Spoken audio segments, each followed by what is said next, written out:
Episode 162. Jobs in marketing are changing because of AI. The primitive forms of artificial intelligence we already have proved very useful. AI is a golden opportunity. How do we ensure that this technology is regulated? The long arc of technological history is now in an extraordinary new phase. The AI6 Podcast with Joanne Sweeney.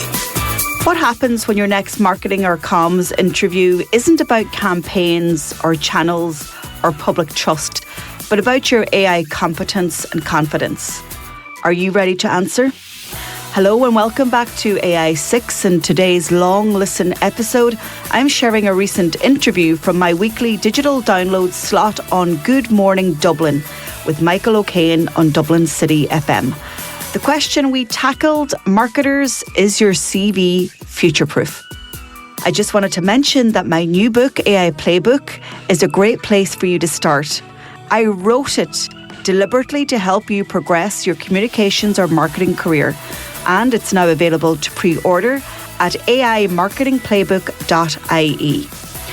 In a world where digital transformation and AI are rewriting the rules of marketing and comms, it's no longer enough to simply list your past experience.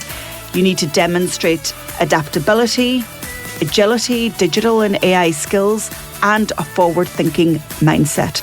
So in this interview, I share practical tips on how to stay competitive, update your CV for the AI age, and highlight the digital competencies employers are already looking for. If you're job hunting, thinking about a career move, or mentoring others, this is worth a listen. I'm very excited for this conversation now. It's all about the job market and CVs and whether your CV is future-proof. So how do you want to kick off this interview? Well, you know what? I was at the Radio Days Ireland conference last week and I was on the AI panel and I kind of opened up with, well, you know, we have to embrace AI because it is taking over the future of work. And as a marketer, if I don't move, I'm going to be redundant. And so I thought it would be a conversation maybe that I would continue with you guys this week. And it's not just marketers and comms people. I think it's everyone. I mean, we know that governments, and in the UK, Keir Starmer announced that he's going to be replacing civil servants with AI. So we've got to future-proof our CVs and really have a look at how hiring managers and recruitment firms in our sector are recruiting at the moment and what skills they are looking for. And then as individuals, identifying, well, where do we need to upskill? So I just think we're in a place of great shift right now, and rather than doing nothing and having fear, I want people to be a little bit proactive. Absolutely. It's an interesting one, isn't it? Because I suppose, like AI and that kind of technology aside, the job market is always changing. It's always evolving over time. How has AI impacted the Irish job market in the last, say, 5 years, 10 years? Well, I think the impact has been most dramatic in the last 18 months, if I'm honest, because it's gone from a concept to actually real practical tools that people are using in the workplace every day. But what we are finding, and this is an interesting point for your listeners, is that people under the age of 45 are using it much more. And McKinsey found that after the age of 45, that use base drops sharply. So it's not about people thinking that they're irrelevant maybe because they're not tech-minded. It's all about upskilling. We all have the opportunity right now. And in the Irish market, we have an AI strategy. We have investment going into it.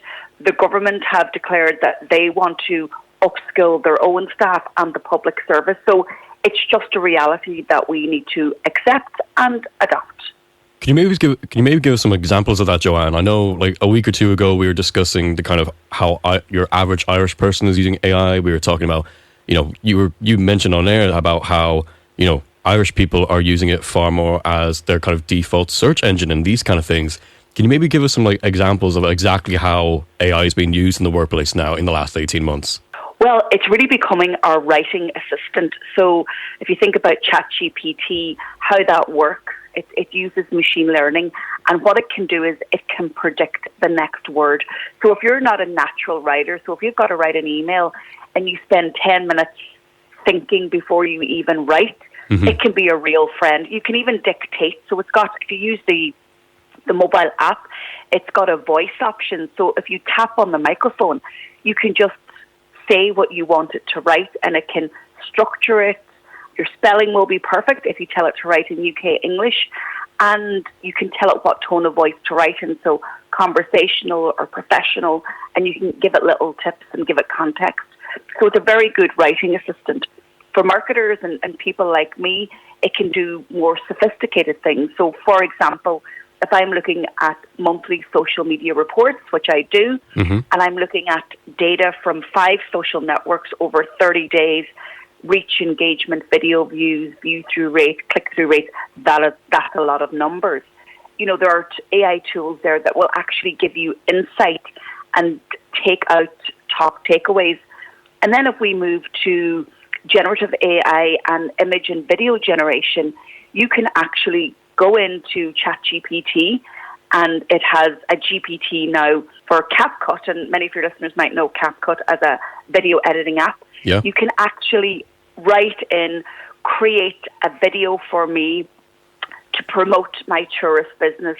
We're on the Wild Atlantic Way, so give me a coastal view, the Atlantic Ocean, people walking on a prom, blue sky, the sun shining, and my call to action is, you know, get away to the sunny west of Ireland and stay with us. And in seconds, it will create a video for you. They call it a faceless video, so you don't appear. So there's many innovative ways that we can use it every day. And a good tip for your listeners is start documenting tasks that are repetitive, that you have to do every week, but that take time and are considered like menial tasks that take time. There's probably an AI tool that can do it for you. Is it something that, in particular, like marketing in the kind of job market, is it something particular that maybe younger people, like young adults entering the job market, need to be not worried about, but they should definitely be conscious of? We need to still be able to think for ourselves. So being over-reliant on these tools might interfere with our critical thinking, our creative thinking, and that intuitiveness that we have as professionals, no matter what industry that you work in. You wake up every morning, you've lived and breathed your job for 10, 15, 20 years, and you just know it instinctively. For young people coming into their sectors and who want to lead, you need to build that intuitiveness, that critical thinking, that creativity. So handing that over to technology risks you not having those competencies, which the World Economic Forum say are very critical. And then if we go to the flip side of that coin and we look at established professionals like me who are 20 plus years in the game, then I'm going, well, what is your AI stack? So that's a little bit of a phrase. My AI stack means what are the tools and the technologies that I've introduced to my business that add value to my business and add value to my clients. So I think both of us at either side of our careers need to be thinking. Yeah, I think for especially a lot of younger people out there entering the job market, but just general people entering the job market, I think it's quite a reassuring thing to hear you say, you know, AI, at the end of the day, it's not like, is it going to replace menial tasks, the kind of repetitive tasks that we do in our workplaces? Yeah, but it's not going to be taking people's job opportunities away, is it?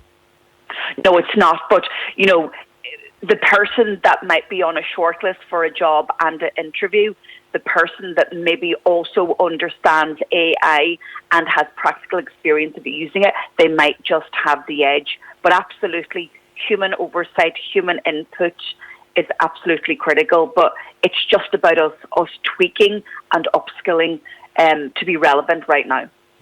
Now, the next part of our discussion here about CVs and whether or not your CV is future-proof. When I hear that question, my kind of first thought immediately goes to the likes of LinkedIn, these kind of online options, and whether or not, you know, the kind of traditional thing that I would have done in my teens and my 20s would have been, you know, printing out a CV and going to a workplace and handing it over. How has that kind of changed now? Are people leaning way more onto the online space, or is that traditional form of physically handing a CV to somebody, a potential employer, still relevant today?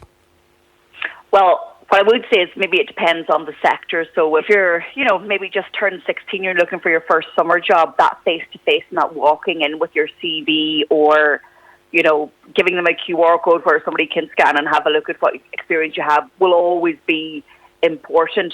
But if I look at more broadly the job sector, you've got to be on LinkedIn. Like, there's almost 3 million users in Ireland, and you need to be there. And also what I would say is, even if you're not looking for a job right now, you need to be on LinkedIn, because what you're doing, and this is what I say to my students and clients, you are preparing yourself for the moment that you find yourself maybe being made redundant or out of a job, or whether you decide yourself that you want to move. All recruiters have gone to LinkedIn. They are actively headhunting, and they are using AI technology within LinkedIn to match job need and job skills with candidates. Because guess what? AI can read the LinkedIn profiles of tens of thousands of people and in seconds match it with skills and jobs that are available. So what I would do, this is a great tip, update your profile, make it current, but then go and find people who you believe are one step ahead of you in your career. Look at how they write their LinkedIn profile and try and mirror it. And that's good practice, because I always say to people, what are the keywords in your industry? Because keywords are really important. Jargon and phrases are really important because the AI is picking that up. So go ahead and have a look at who's doing it well on LinkedIn and make sure your profile is up to date. To kind of stay up to date with the kind of marketing and how, the industry is just changing as a whole, are there other sites that people should be going on? So you have your LinkedIn's. Are there any other sites or other options that people should also be looking at? Well, one question you will get asked as a marketer in an interview is, what social networks are you using? And that's then indicative of your skill set. You know what I mean? Are you on TikTok? Even if you're only a lurker and you're not posting videos, do you understand how TikTok works? Can we have a conversation about it? Are you subscribed to any email marketing newsletters from the industry? So it's really important that you're kind of embedded, and that's a really great question.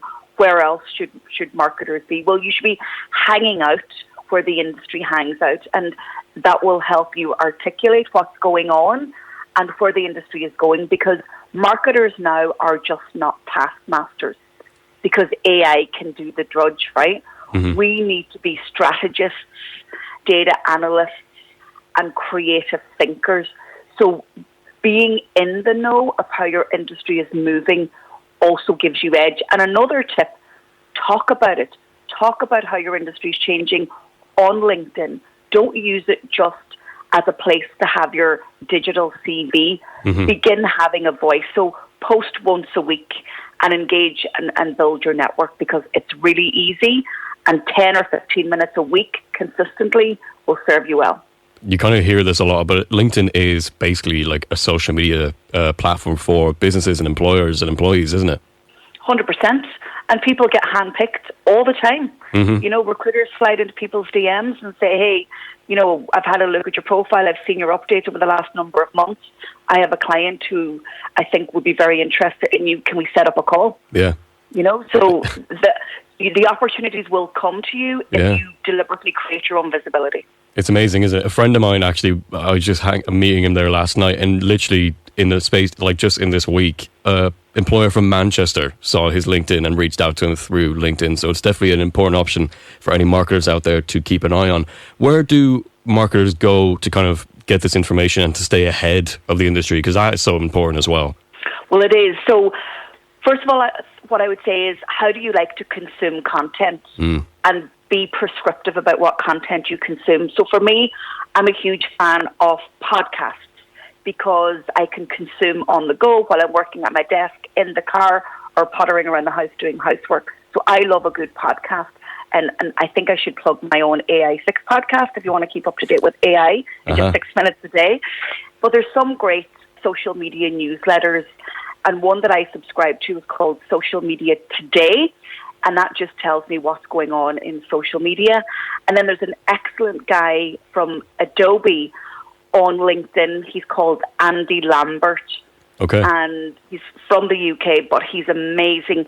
He keeps us up to date every week. He does a LinkedIn Live every week. And I just feel that I'm abreast of things when I hear Andy coming through. And then subscribing to the blogs of Google, for example, or Meta, and then connecting with people on LinkedIn. You know, so who are people that are commentators in your industry?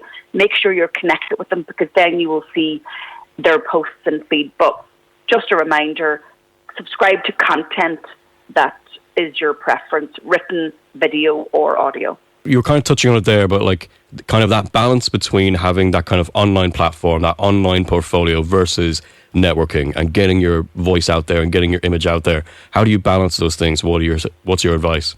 Just make a commitment. You know, how much do you value yourself and your future career? Your future self will thank you. So just put time in your calendar every Friday or every Monday lunchtime and call it personal online branding, and just commit to it. A couple of minutes a week will make a big difference after 12 months. Really good advice. And one last thing, Joanne, just before I let you go here and let you enjoy the sunshine, is, you know, for any marketers out there, you know, trying to stand out in the marketplace. You kind of touched on clearly AI, and that kind of evolution is going to be a big part in standing out in the job market. What are some other things that professionals should be looking at to stand out in the job market?